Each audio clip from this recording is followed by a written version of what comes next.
Mm-hmm. Cancer, cancer, No, please. cancer, What are you doing? cancer, cancer, cancer. No. That's what you talk about, John. I was telling you what my word is. Cancer, cancer, cancer, cancer, cancer. What are you trying to do? Well, right now we're in Cancer. It's July. Hi, all you Cancers out there. Happy birthday. This is your Sensei Al Bob. It's hotter than heck. And here we are sweating away up at the school. And there's Maestro.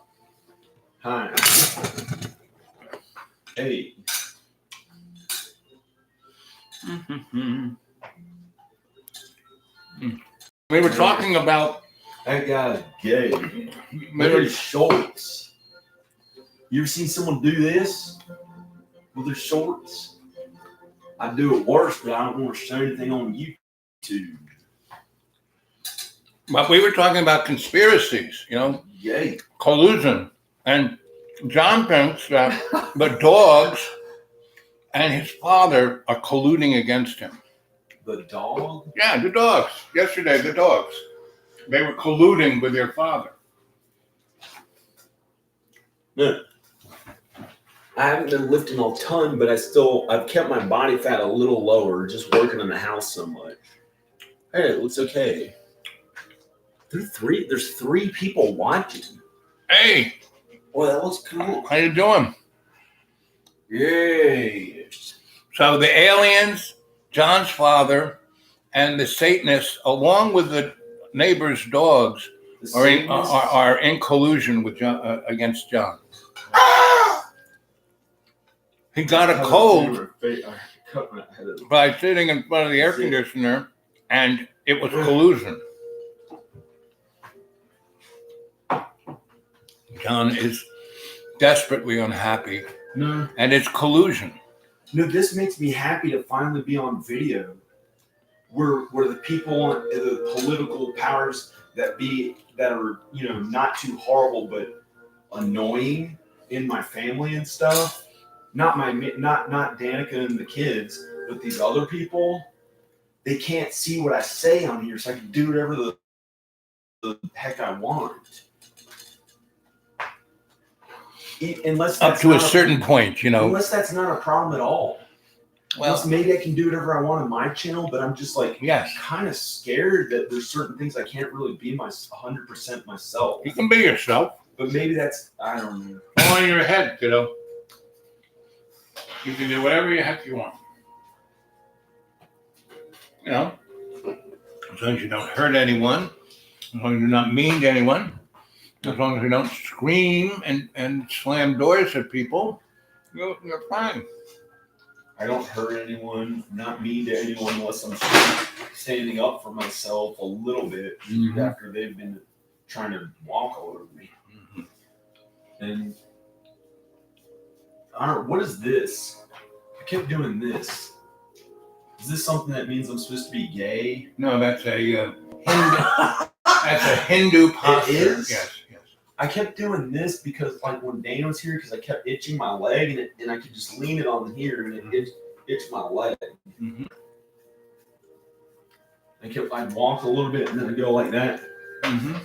I thought that meant I was female, ballet person or something. Oh. It's a Hindu. And I kept doing it, and then she was like, you keep doing that for some reason. Well, it's a Hindu stance. Huh. It's a spiritual stance. I would itch my leg. Mm-hmm.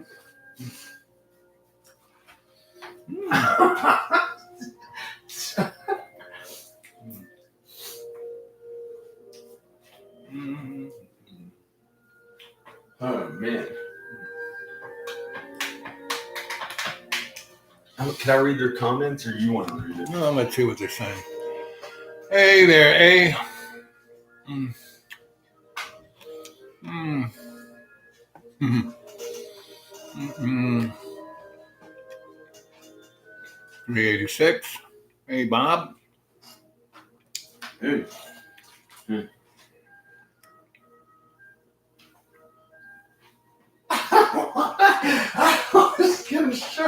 I was gonna like make a wedgie of like a G-string.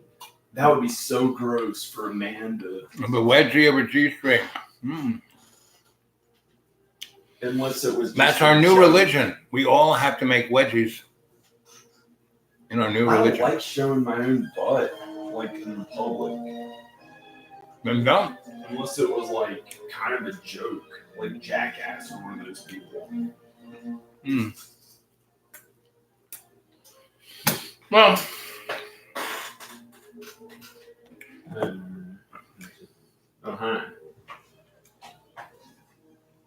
I'd like to get back into lifting more weights. Well, then do it, John. They're upstairs. It's been almost a week. You can do it. That I've lifted them. Go do it. Yeah, go do it.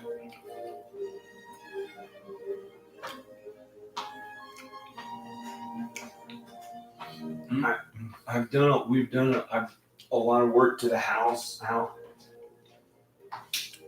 helped me put this light in, or he did it. He did it, and I helped him put in. He knows about it. He put this light right there.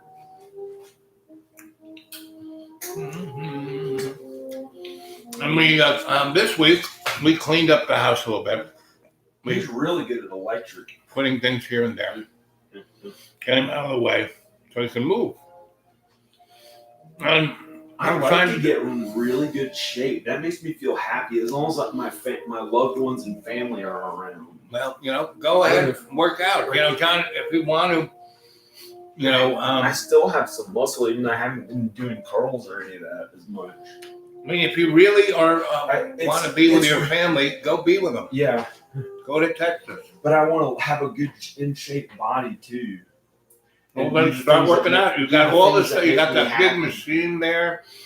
You got your weights upstairs. Maybe I can get the whole house ready and rent it to somebody for a lot, like $1,400 a month or $1,400 or more.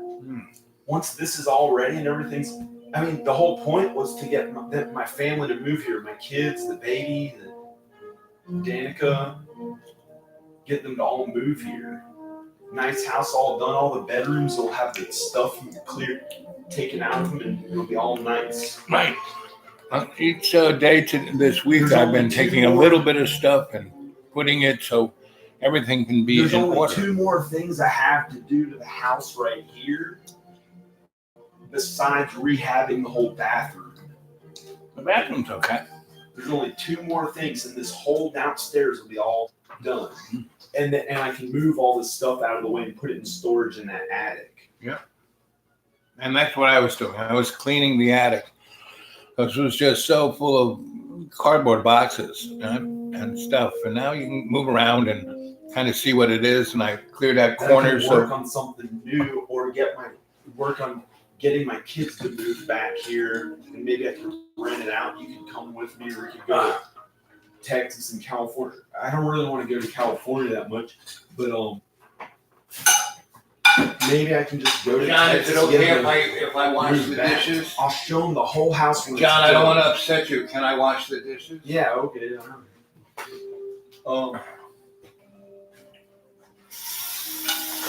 But I'll show you the whole house when it's all done. The bedrooms will all be done. I may have to paint them. Do a little spackle and paint them. Or I may just clean them up and just... I don't want to keep working on it. Well, I'm going to get this flies and stuff. Yep. Out in the country. Flies. Oh, let's see.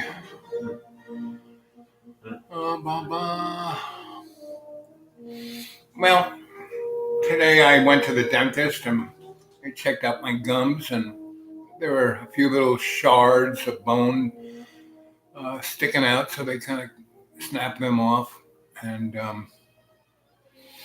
then I went over to college and talked to the folks about the Artist Trust Video Traveling Art Circus, and I'm trying to line up schools that will A, sponsor it, and B, have us there to entertain their students. And it's really amazing about colleges how they charge the students a tremendous amount and they give them nothing. It was really, their curriculums are pretty lame. And a good deal of those curriculums can't even be, I mean, if you want to leave that college and go to another college, other colleges won't accept their curriculum. And that's so to keep the kids there, yeah, because it costs about 45,000 a year to go to that school.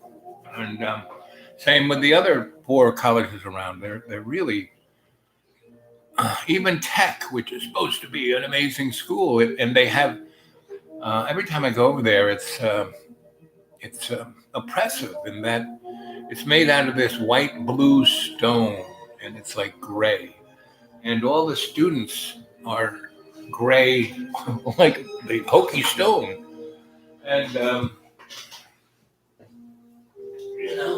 I just keep seeing all these individuals and institutions,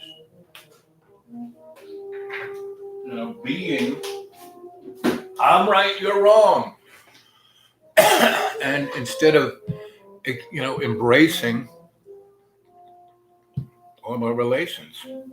I mean, it's not just Donald Trump. Virtually every political character is like a cartoon, a moron in France, and we don't hear anything about these movements. There's a yellow jacket movement in France. These people are fed up. They want their country back, and they're made to be looked like they're some nationalist Nazi hating everybody. Oh, we hate them. No, they just don't like the government telling them what to do. And you look at Donnie. He all he did. Obama's not even. Where was he born? Where's his right? And I'm a stable genius, but he told all the schools that he went to that if they gave his records to the media, he would sue them. And so if he was the top of his class, if he was a genius, wouldn't he want them to look at his records? Meaning, people. I looked at mine, and I am so all over the place. Like, John, well, you never really focused on anything. No, I was focusing on learning.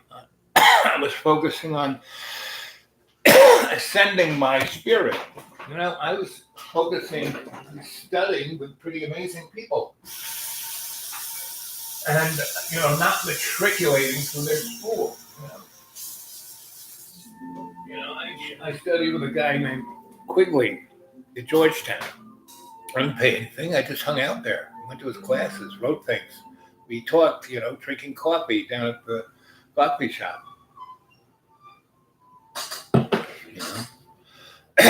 And there were other people who were students that were really quite amazing.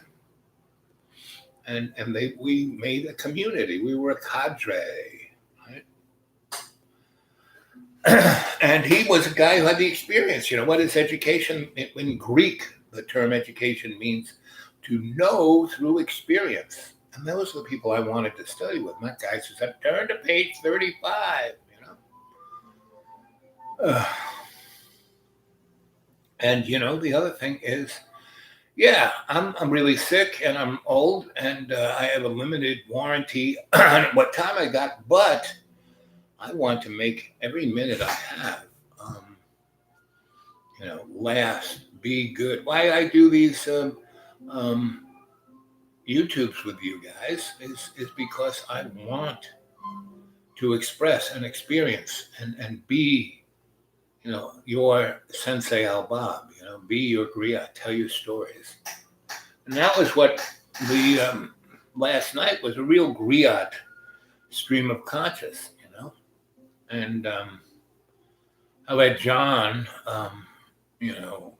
hijack the first 30 minutes because John is the perfect example of the canary in the coal mine. He represents what is going on in the zeitgeist of the planet Earth, and especially the materialist, countries. It's really sad that the effects, I keep telling everyone that, humans are like salt on a potato chip. We, kind of tasty, kind of zippy, but really don't have much of an effect. An asteroid came and hit this planet, I don't know how many billion years ago, killed everything except a few little this and that, and life came back. Now, if we can survive, total species obliteration and still come back, well, then, little, you know, carbon footprint. And carbon, look, the freaking trees out there. Look, these guys right behind me, those trees, they love carbon. If you're scared of carbon, plant more trees, right? But the carbon thing's a hoax. Donna goes on, oh, fake news, no collusion. Well, he's right. Meaning, you want to know somebody who's affecting and interfering with our politics, look at AIPAC. Look at all of the guys on K Street. We have the best legislators money can buy. You don't need, some fat Russian guys, putting up bots, on the internet. No. And this has been going on. There was a thing called Tammany Hall in New York that they would just buy the votes. That's what they do. That's called politics. And that goes on everywhere. And, the guys in Turkey, that guy who's their president, he is a total, fascist. So is the guy in the Philippines, the guy in Brazil, good old Putin, yeah, he he is no worse on anybody of their minorities than we are. I mean, look at what Donnie, you don't like it, you can leave. Well, go back from where you came from. Well, those women were born, except for one, in America. He's just upset that these are women of color. And they are like the only ones who have guts to talk back to him. Even Nancy Pelosi, because she's part of the inside crowd. I mean, all of this, nothing goes on without a script. Right? But the hidden hand is getting a little upset because it's, we're still here. Things haven't, they expected us to be gone by 1984. That's why Orwell, H.G., whoever wrote 1984, George Orwell, right? But I thought Orwell was the guy who wrote Animal Farm and anyway, your sensei is mine. I got so much stuff stuck there that sometimes I try to keep the Rolodex under control. Ooh. So what I want you to do is to meditate on that. I'll be right back. I'm going to go get my other pair of glasses so I can actually read what you're writing there. It's just kind of a blur.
Okay.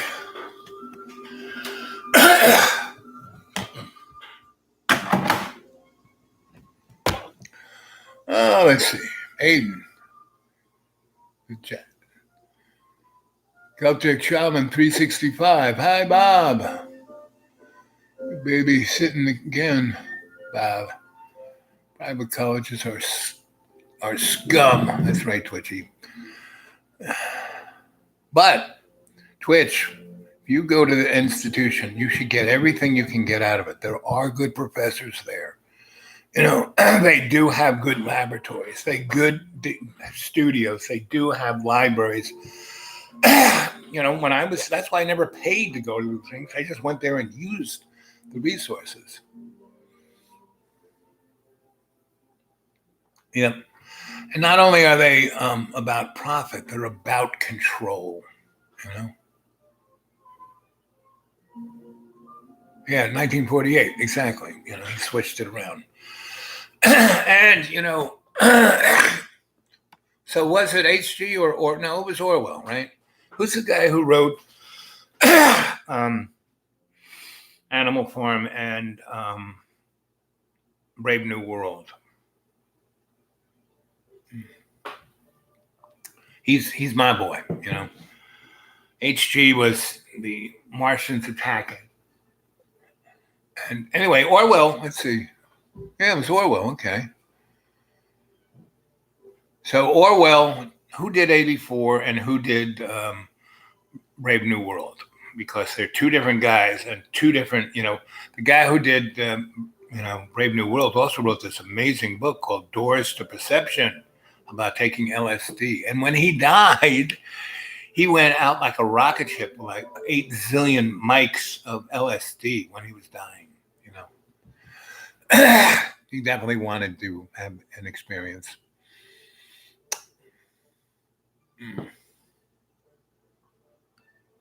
Mm-mm.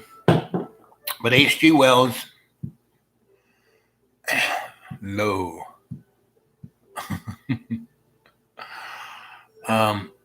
Who, War of the Worlds. He wanted to be, he came from the elite English class, It's like Prince Philip. He said, when I die, I want to come back as a virus.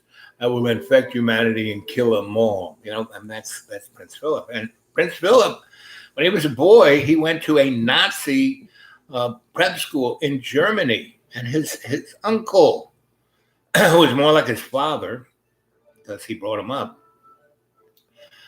stayed in Germany, became a colonel in the SS. That's Prince Philip, right? So that's kind of where, the royal family comes from, that whole mishigash. Nothing is as it seems to be. And don't listen to me, your Sensei Al Bob. Don't believe anything I say. Go check it out for yourself. Boo, boo, boo. Anyway. So what do you want to talk about this afternoon? Shall we build our agenda for this evening? I made John some nice food.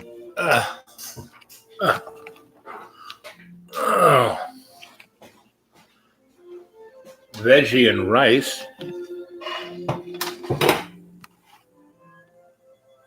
with a nice tamale there and a nice veggie stew.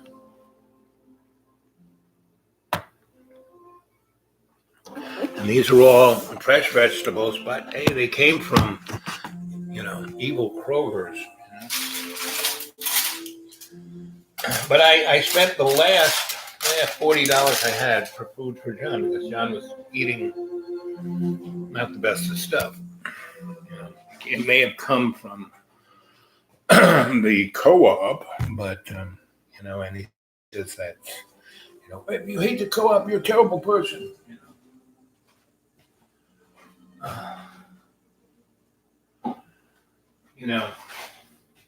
So I try to go to the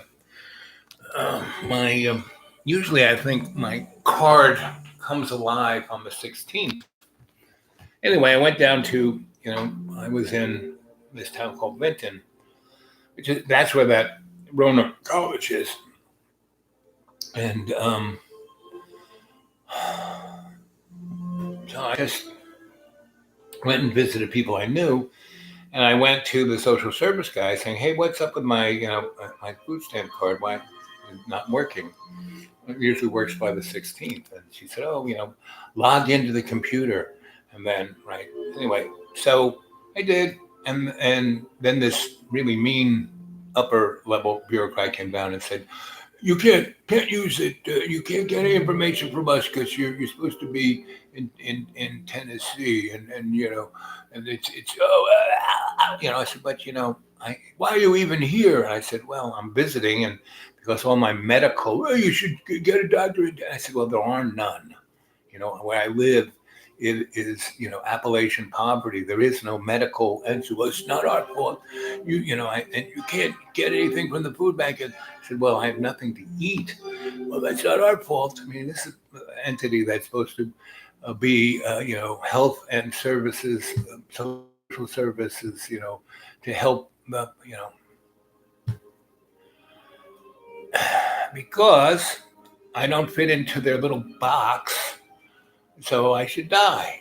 And that's basically the motif of the hidden hand, right? I mean, has anyone heard of the Georgia Stones, that were put up there in the 80s, out there in the middle of nowhere? And then about 10 years after they were up there, Interstate 85 was put right next to it. And they actually have a exit off of 85 to get to the Georgia Stones. And it says there, by the year 2025, there will only be 500 million humans on Earth.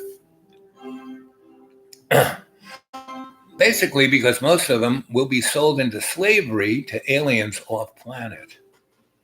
Why is our economy going sideways? It's because what backed it as gold has been taken off planet.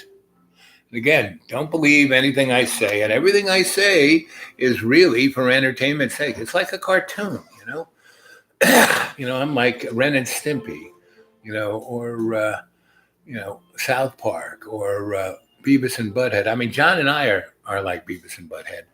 And I think we switch on and off. Sometimes I'm Butthead, sometimes he is, I'm Beavis. And again, this is all for entertainment's sake, because when you laugh, you might get, that kind of giggle might get something into your brain cells that might help. Down to 500 million, yep.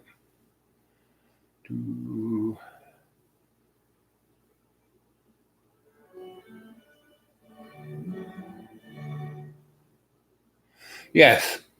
Well, he doesn't care because he wants, and that's definitely the thing. The co-op, I used to be part of the co-op. I was one of the guys who used to unload the truck. The truck would come in, we'd unload it, we separate the beans for everybody, for ourselves.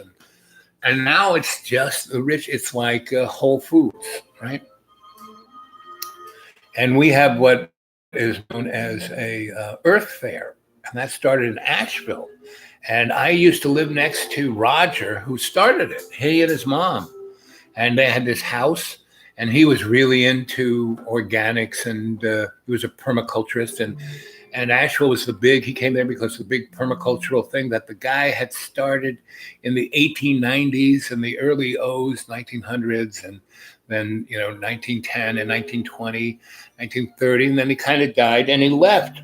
All this, he owned a lot of property in the city of Asheville and up in the mountains, because the Blue Ridge Mountains, especially right at that point, is one of the most biodiverse places on the planet. So more cures for more,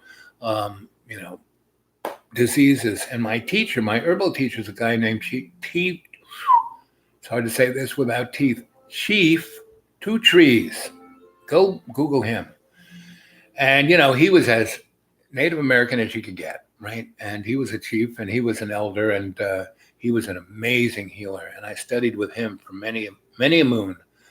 And my colonel got me, they were buds, and that's how I first got there. And I had a little stay in the early 70s with him. And then I went on to my sensei in Putney, Vermont. And then I went to study Chinese medicine and acupuncture. And then I went to where is that? Davenport. Yes, where they had a college of osteopathy. And I mixed all this stuff up along with psychology to develop my DPL, right? Deep Psychic Loving. That was my healing process.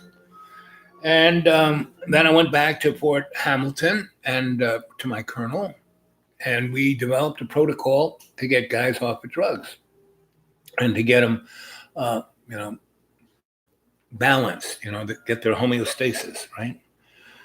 And that's when methadone was coming out, being sponsored by the U.S. government as a substitute for the heroin that these guys were on and the morphine that they were getting. Meaning when they would, a guy would get blown up and they kind of stabilize him, and then they'd send him over either to Japan or over to Meinhardt in Germany, where they would do the initial, protocols, and then they'd fly him to America, right?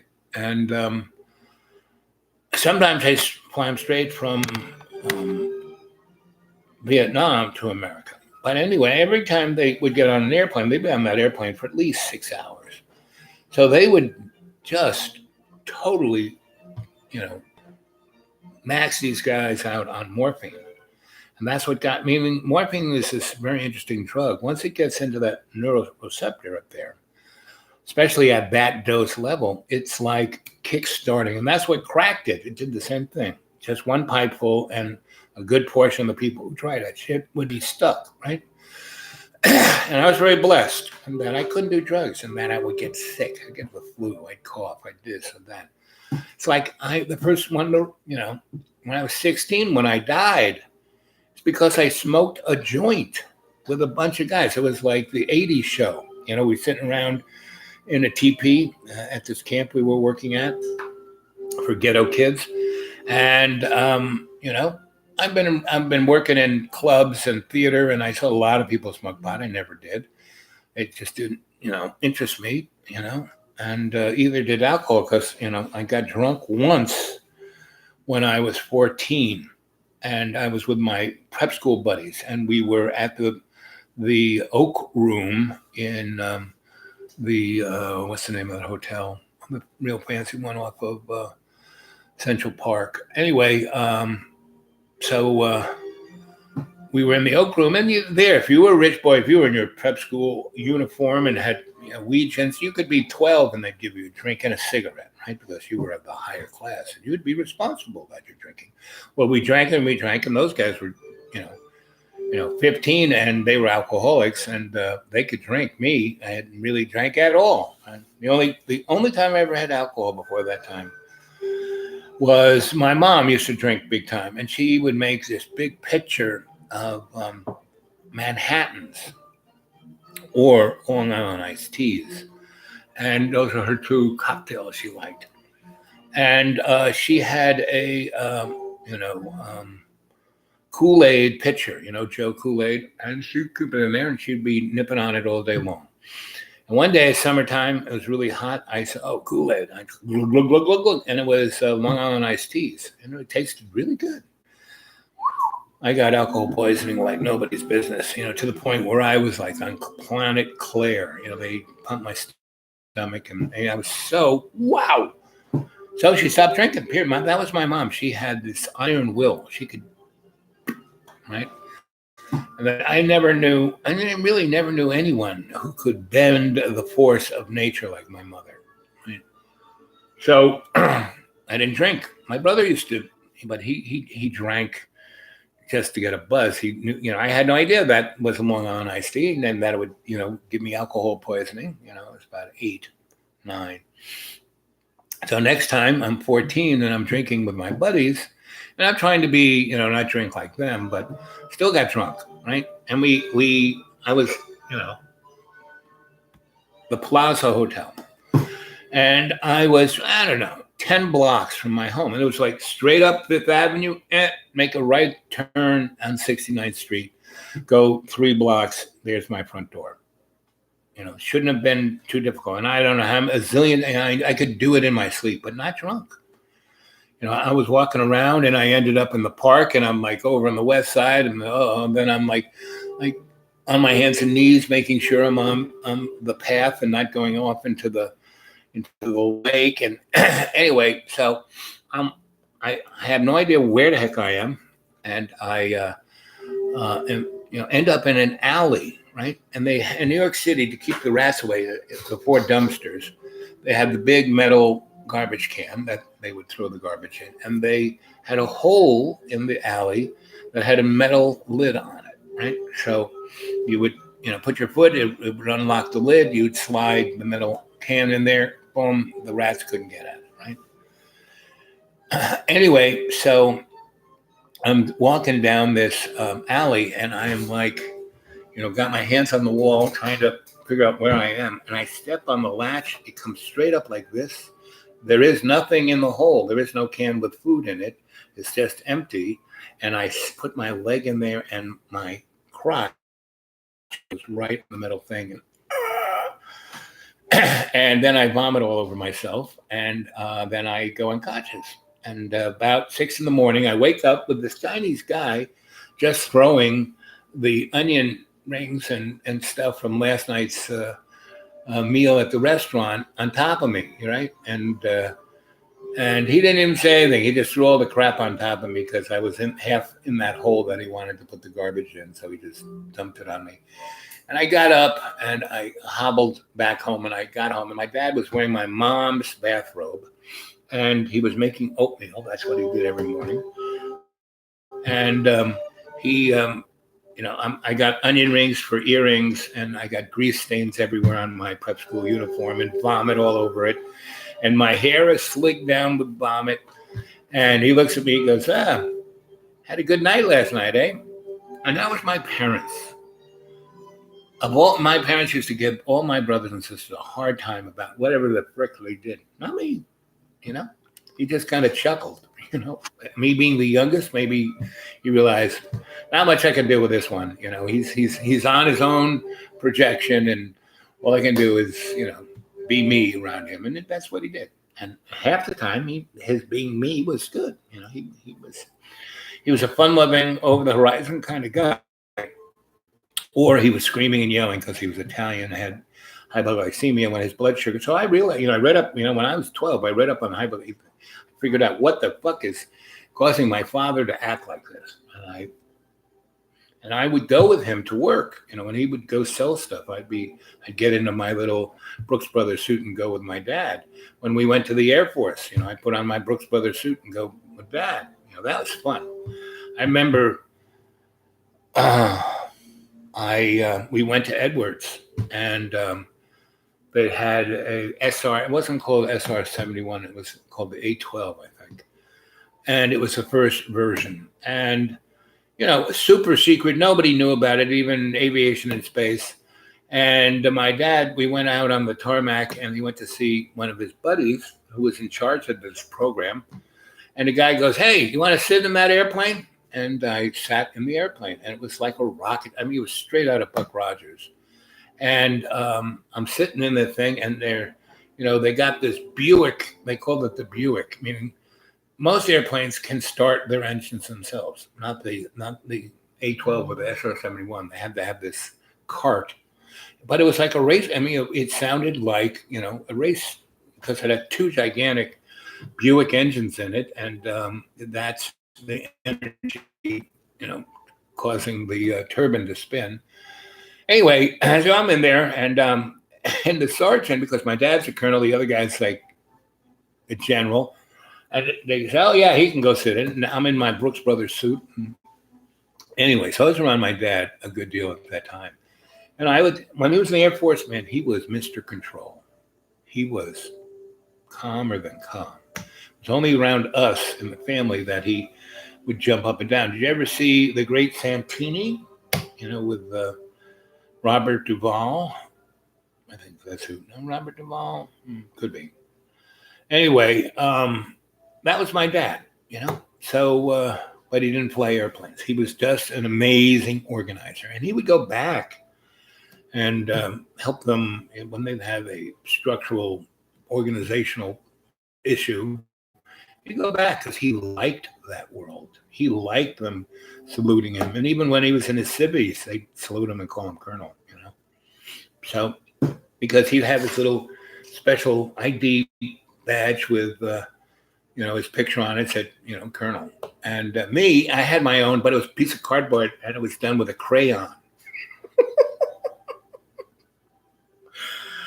I remember he took me to a Titan missile silo, a Titan 2 with a 500 megaton, I mean, a hydrogen bomb on the tip of this thing that was 5,000 times more powerful than the Hiroshima bomb. 5,000 times, right? And the Russians had one that was like, because they were all about big, um, you know, 5,000 times bigger than Hiroshima is more than enough. They had one that was like 100,000 times. It was like, you blow this up, it's going to take off half the planet. And when they tested it, they only tested it at 10%, and it was still the largest thermonuclear explosion on the planet, right? And it was so intense that it affected the sun. And then what did we do? We blew off one of these Titans on the missile, in the troposphere. And that's why frigging Australia is being barbecued, because we took out their whole coronal protection system, and it never came back. So I'm amazed we're still here. That gives me a great deal of hope, and basically I put John Boy on because when he gets to a point where it's like off the hook, and I just, it's like, fingernails on the blackboard, I put this on, then point at him, and you saw what he does, which like calms him down. He gets to a place where he leaves, right? And no matter how I try and help my brother, my friend, I went away for a month and a week because I had been here for 2 months. And he was just, I was thinking to myself, I am enabling him to do this. If I leave and he has to go, get groceries, if he, leaves and, he'll have to go get his mail and his packages, and he'll have to deal with people, and maybe he'll do better.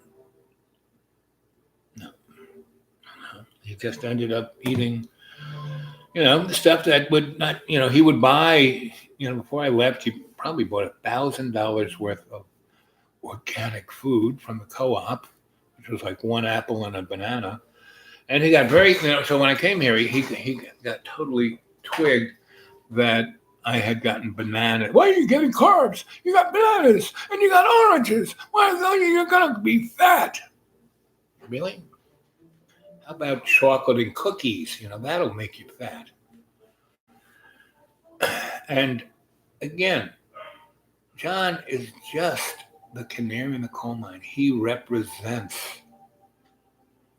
that hidden hand mentality of killing, the majority of the population, and they're doing a pretty good job at it. It's not killing the planet. The planet's going to do fine without us here. But by 2030, close to 40% of all the humans on planet Earth won't have drinking water. Right now, it's about 20%.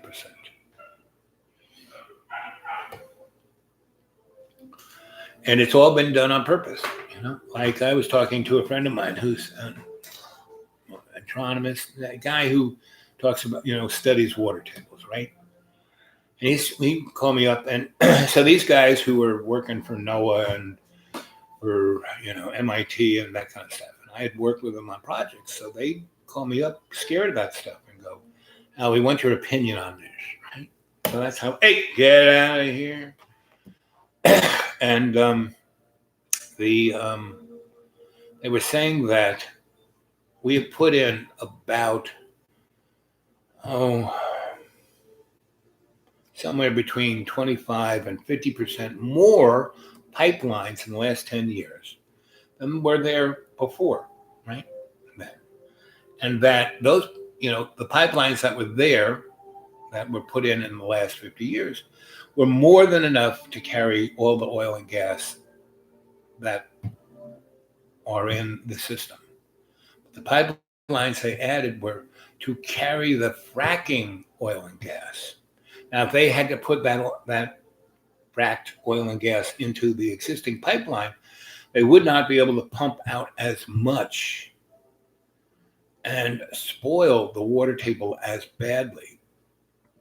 And so they wanted these pipelines so they could like suck, pump as much poison down into water tables and take out the oil and gas. And the oil and gas are being used. The pipelines are being brought down the corridors of high voltage lines because within the next 10 years, no one is going to own a car or a truck or any convenience. They will all be owned by a corporate entity.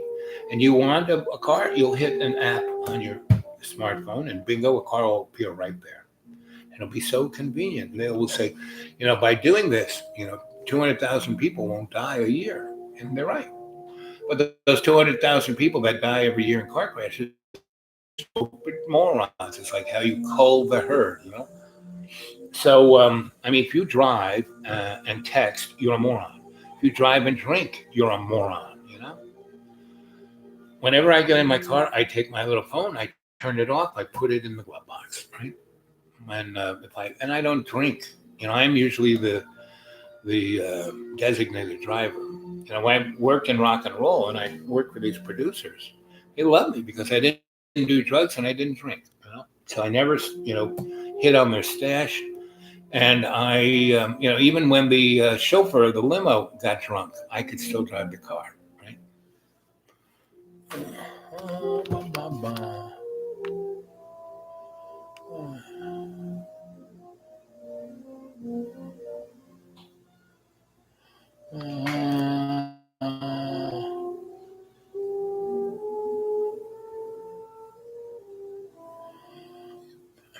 Well, I don't block anybody. You know me. I'm a non-wrench guy.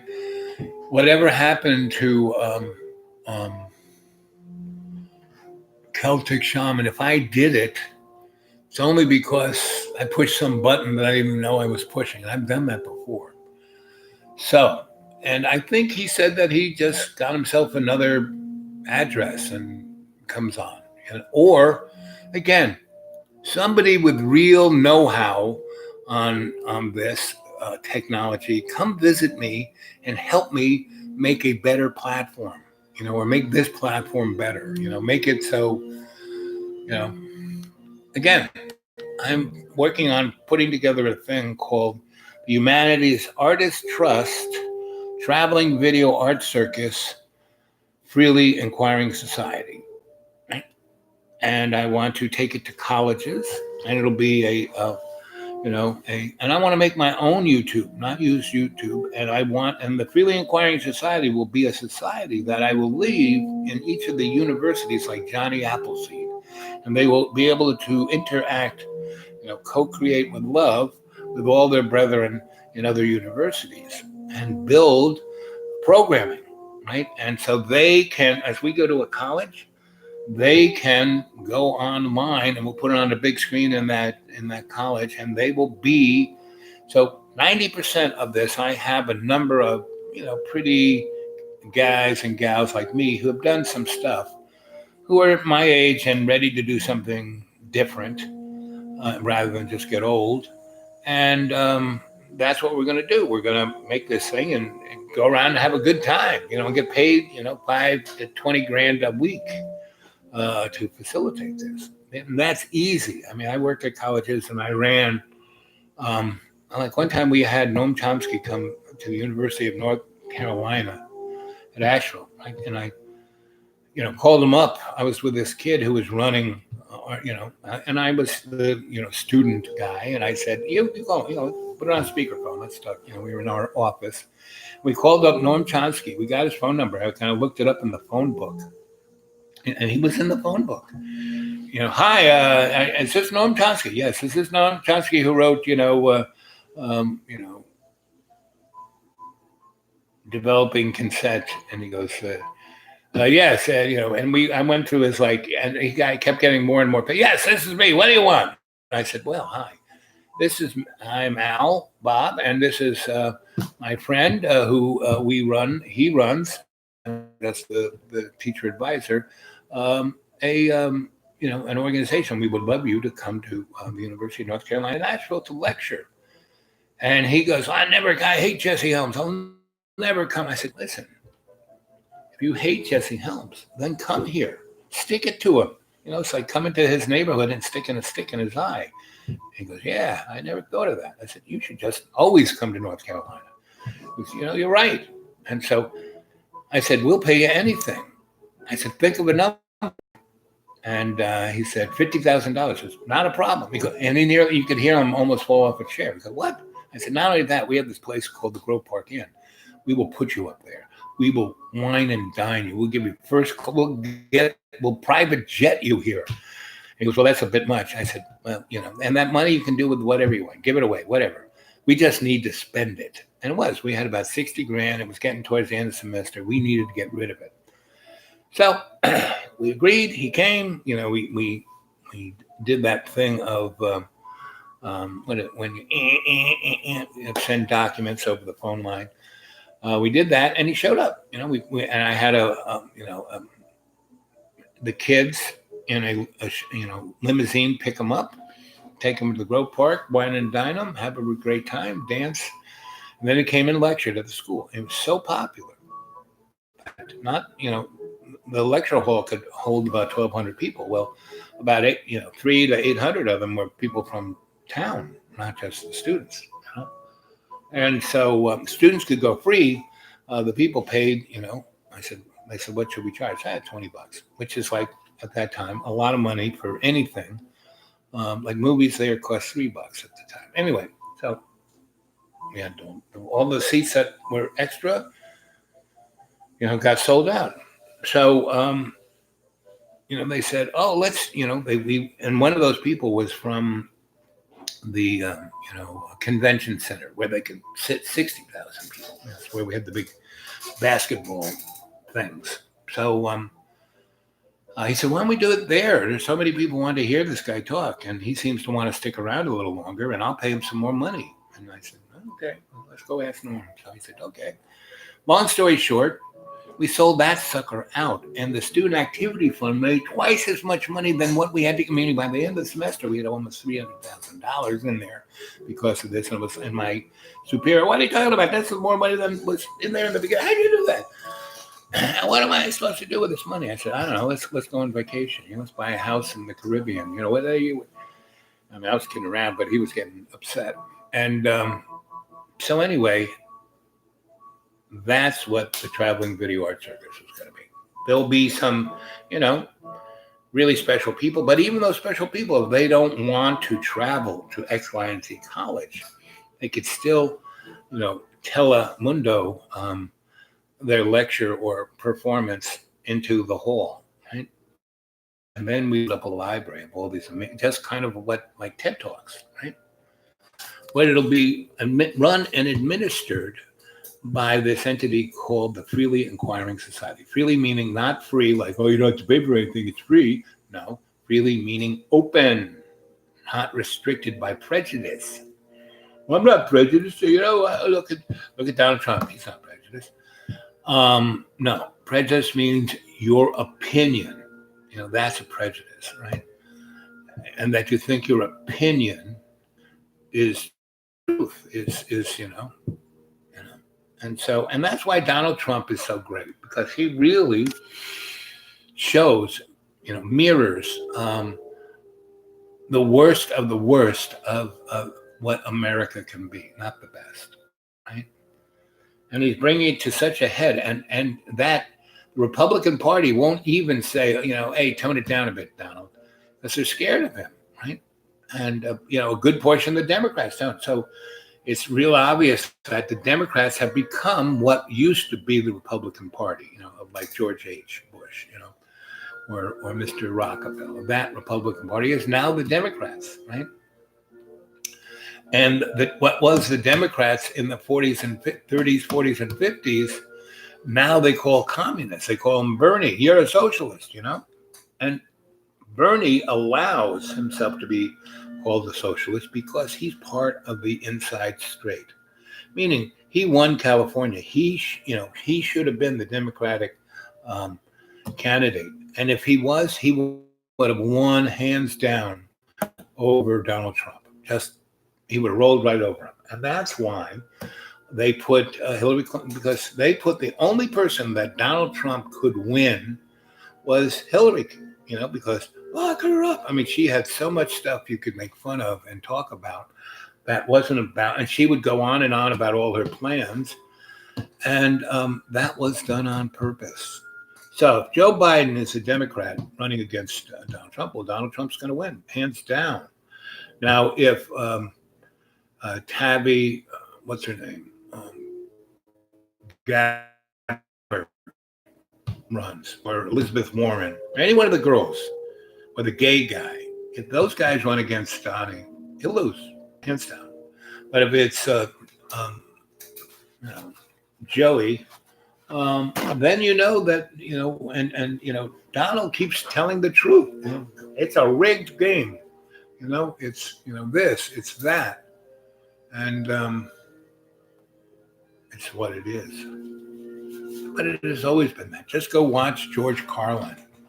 George Carlin is one of my greatest patron saints. I love that guy.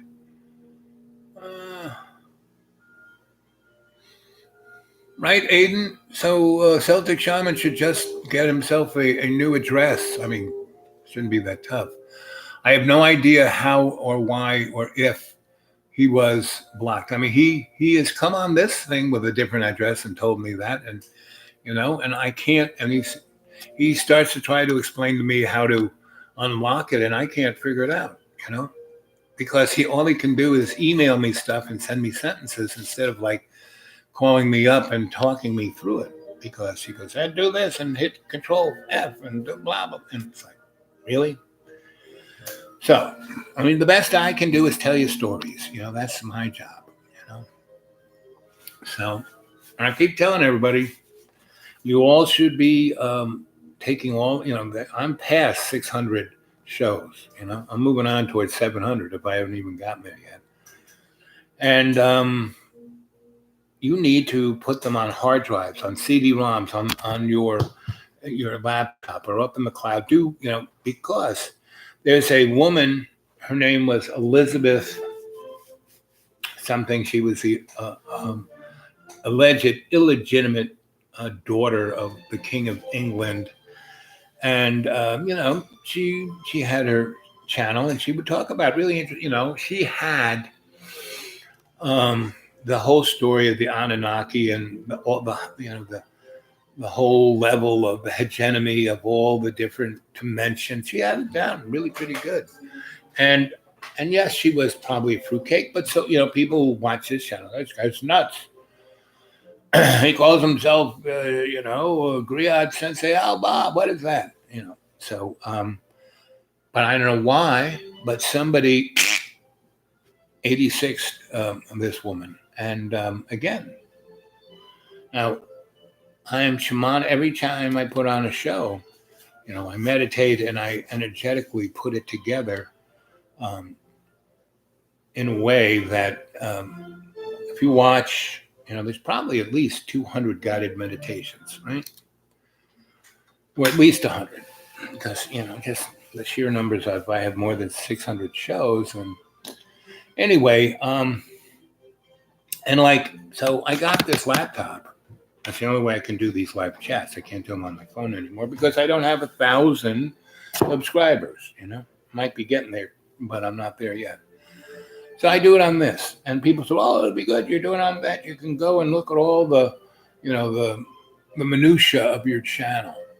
And I can kind of look at it, but I can't navigate that YouTube entities. I can look at certain things, but there's a lot more stuff there than I can get at, because part of it is, unless I'm wearing like 5 pairs of glasses, I mean, I need to wear 2 pairs just to read what you're writing here. But when it gets all the stuff on the thing from YouTube and how to control it and all this, I need like 10 pairs. My nose isn't big enough to put as a number of glasses I need, So cut your little sensei a break here. No, I'm not Santa Claus. I am Santa's. I'm the middle brother of the Clauses. There's Santa, and he wears the red suit, right? Problem with poor Santa, he has to wear the red suit all the fracking time. So that means right now I can be bare chested and just have shorts. Santa would have to be here, my older brother. He would have to, he's Santa Claus, right? And then the youngest brother is Bob Claus, right? And I'm Al Bob. And we're from the Bob side of the family, right? Anyway, so my job, or what I am the griot of the family. I tell the story. I'm the scholar, right? So I'm not Santa. That's my older brother. And he was the guy who ran the list for the Nazis, right? And he got IBM to make that for the Nazis, right? So I'm not Santa. Are you Santa? I just told you, I'm not Santa. No, he's Santa's brother, Bob. That's my alter ego, the younger one, right? Bob Claus. You know, I'm Griot Claus. I'm Al Bob. There's Bob Claus and I'm Al Bob. So I know it's confusing, but that's what it is. What else is happening? So tonight's agenda, what should we talk about? Twitchy, what should we talk about tonight? What should be our what's I'll get to the other character.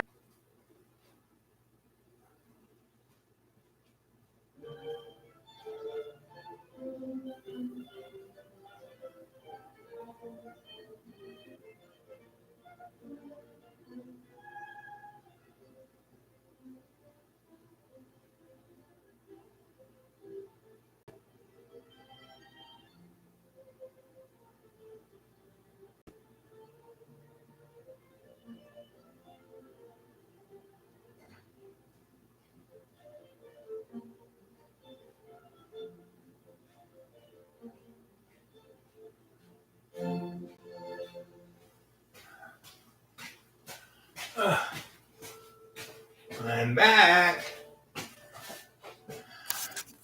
So you might have heard of the Club of Rome or the Bilderbergs, right? Or the Illuminati, right? Well, here they are. Here is, this is Mike Pence, right? This is going to be our next president, Mike Pence. And he likes to dress up like this, right? He really doesn't like his man parts too much. And this is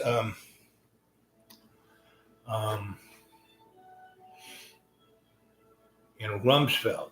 Again, he likes to dress up a little different. He's wearing contact lenses right now. This is the Uber sock puppet.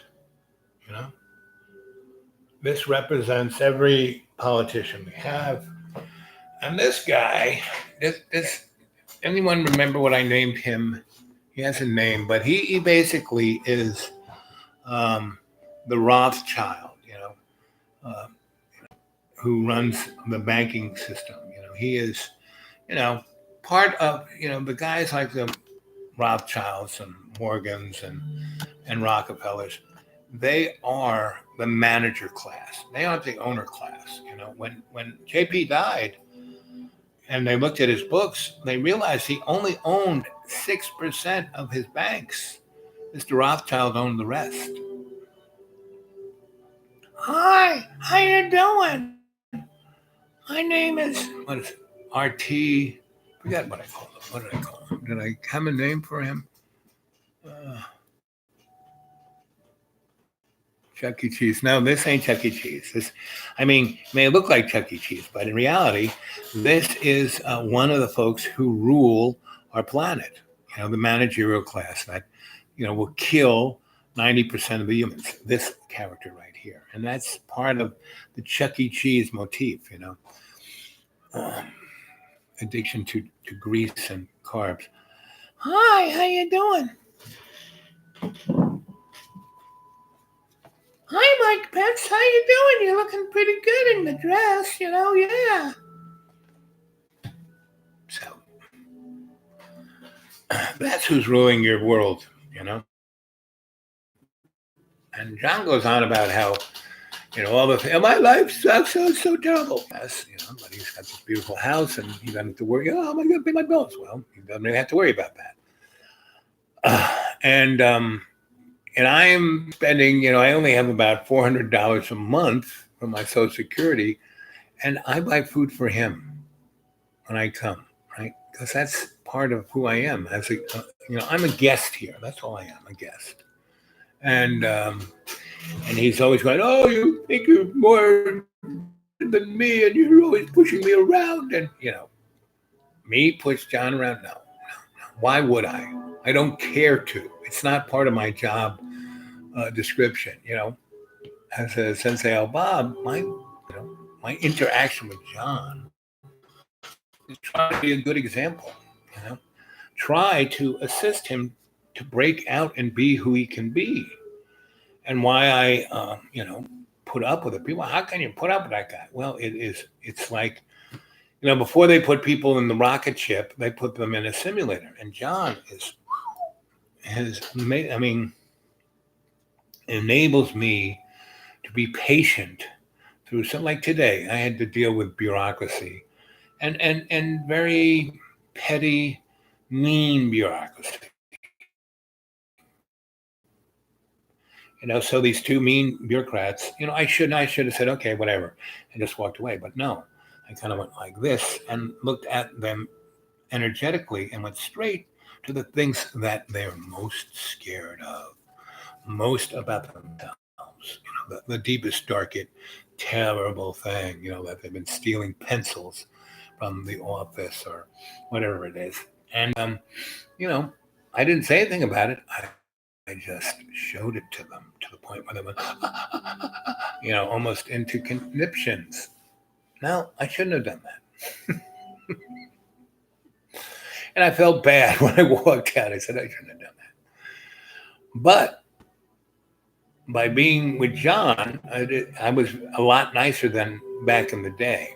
When I was working for the Desperate Lawyers, I would have had those two bureaucrats on the floor in a fetal position rolling around, but so that's what I'm, grateful about John, is that he assists me to be my better self, right?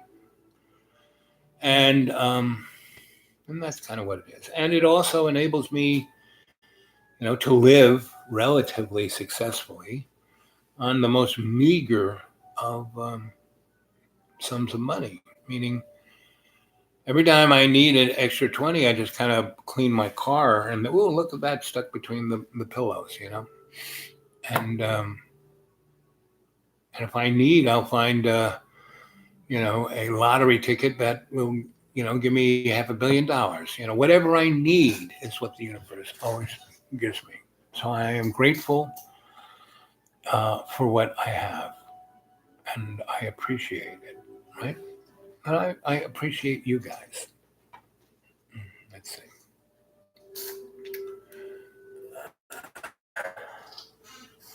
Yeah, it kind of works.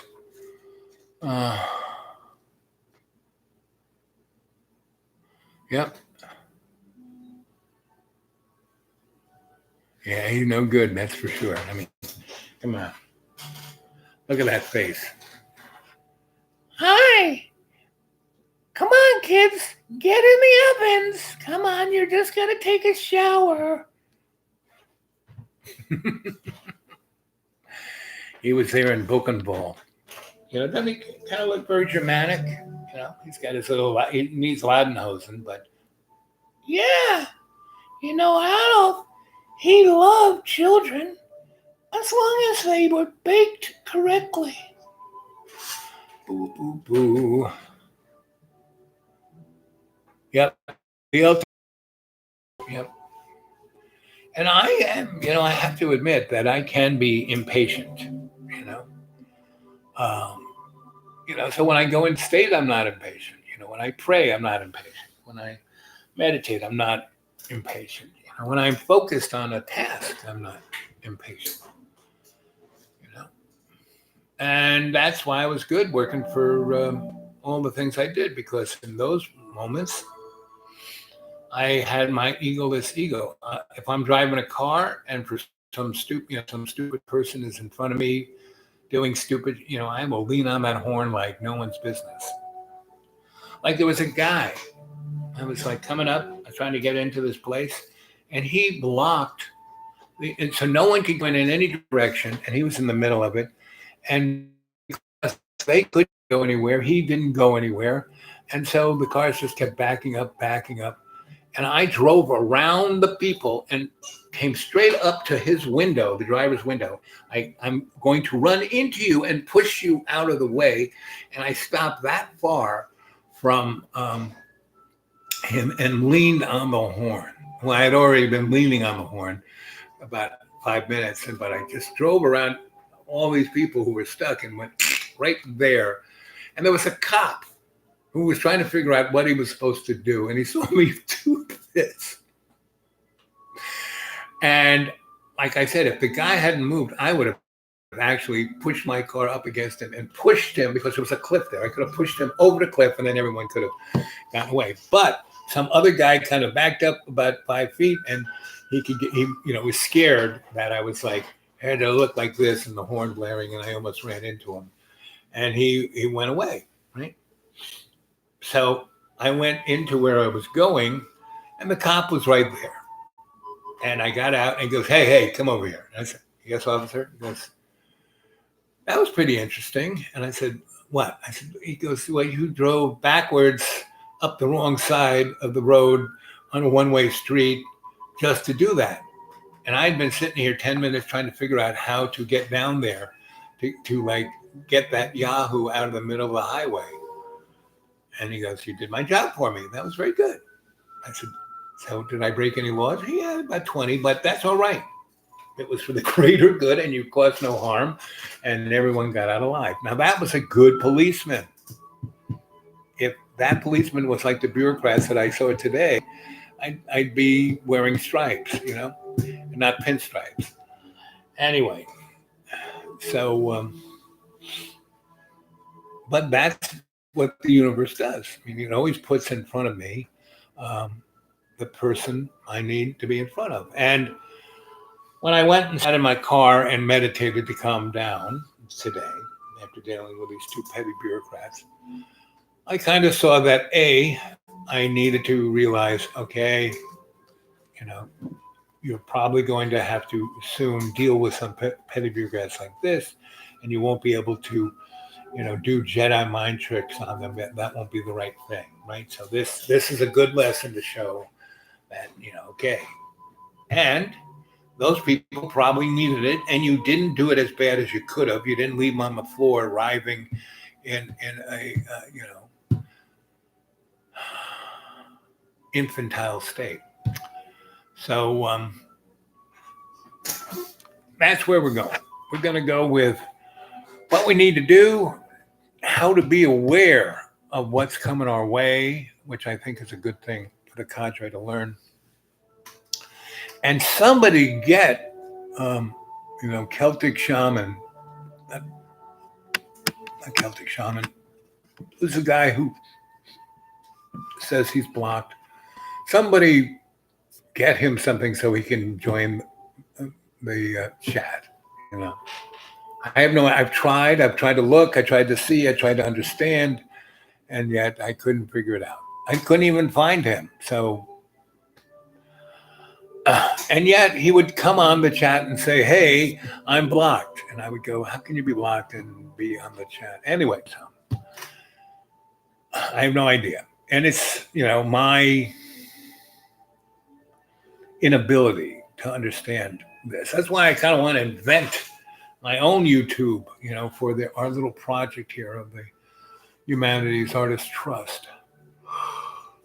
So, anyway, it is ridiculously hot. I'm going to go sit in front of a fan and I'm going to say, let's see, 1 hour and 15 minutes. Okay. So when it hits 1 hour and 16 minutes and 16 seconds, I'll say, see you later. And, we will have a show tonight at 7:30 p.m. Eastern Standard Time. Okie doke. I love you guys. I'm going to have to go plug this laptop in. Okay. Boop, boop, here it's coming up. 6 more seconds. Doo-doo-doo. There we go. Yep, there it is.